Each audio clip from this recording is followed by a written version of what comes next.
One of the greatest evils of the early 19th century in England was the ruthless employment of child labour. To the credit of Blackburn mill owners, it must be said that this system does not seem to have been encouraged in Blackburn.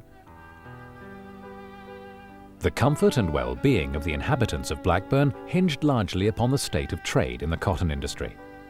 The frequent periods of unemployment relief measures, such as road building and the creation of parks, was instituted. The civil engineer John McAdam constructed Revage Road, as well as a new road to Accrington. Another of the problems of the rapid growth of Blackburn due to the cotton industry was the lack of green spaces where people could escape the urban grime.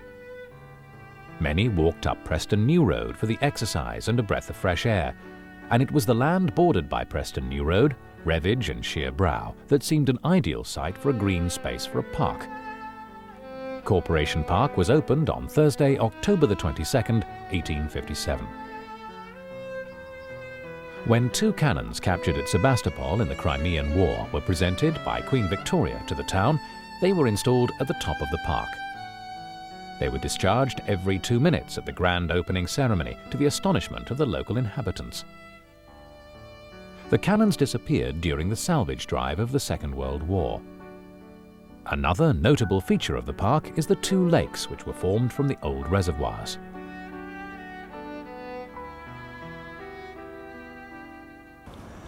I first started work for the Parks Department in 1941.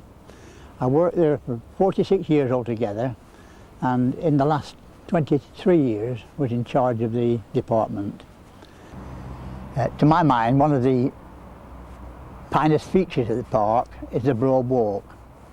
This is a quarter of a mile on the straight, and it's lined, it's not an avenue, but it's lined on one side by 72 lime trees, and these are absolutely magnificent all through the year. In the spring, with the glorious lime green on them, the autumn with the colours, it's always a treat to come along the Broad Walk. About halfway along the Broad Walk, there's a stone, a large boulder, known to countless generations of children as the Slippy Stone. This is obviously different to the surrounding rocks of the area, and in fact it came to the park from Boulderstone. It came out of the riverbank at Boulderstone and was an Ice Age erratic brought down by the ice from the Lake District. For a while, I understand, it was in the museum, the entrance to the museum, until people got tired of falling over it, and then it was brought out into the park. The two large ponds about halfway down the drive towards the main entrance were originally called the cans, the big can and the little can, and they were actually used as the first Blackburn waterworks. The area was then called Pemberton Clough, and water was piped in a series of wooden pipes down to the town centre, where it was sold by the bucketful. During the last war, we again had pipes, this time metal pipes, to the town centre to convey water down to large static water tanks as an emergency water supply for use during air raids. Nowadays, of course, they are duck ponds. Whitton Country Park was designated a country park in 1973. It's situated about 2 miles west of Blackburn and consists of 225 acres of mixed woodland.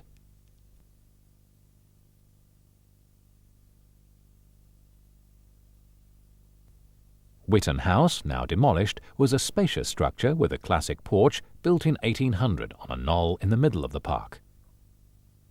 The well-known Fielden family were the owners of the park. The house was demolished in 1954, but there are still a few remains. The stables were built in 1809 and were renovated in 1978 and are still in use today for exhibitions. There's a cafe and small animal centre here. Another facility is the athletics track. I've been a member of Blackburn Harriers since 1950. I took up my first teaching post in Blackburn then, and there were a lot of little lads at the school where I taught who wanted to run and jump and throw, and so did I, and we joined Blackburn Harriers together. We moved to Whitton Park unofficially in 1956 when the track was first laid, and officially in 1958 when it was opened by holding the Lancashire Athletics Championships here. Virtually all the big names really, going back to Ron Hill in the old days, who's well known in this area. Probably the best known group of people who came here were the Brigham Young University team for the United States. They came with their coach Clarence Robison, who was coached the American Olympics team, and broke all kinds of records here. Ralph Mann, the Olympic hurdler, was one of their team. But since then, lots of other people as well. For instance, Bruce Tiller, barefoot Bruce Tiller, came here and ran the fastest 2 miles ever run in the north of England. Best known of all, probably, Lynn Davies. Lynn came here in 1965. That was the year after his Olympic gold medal in the long jump at Tokyo.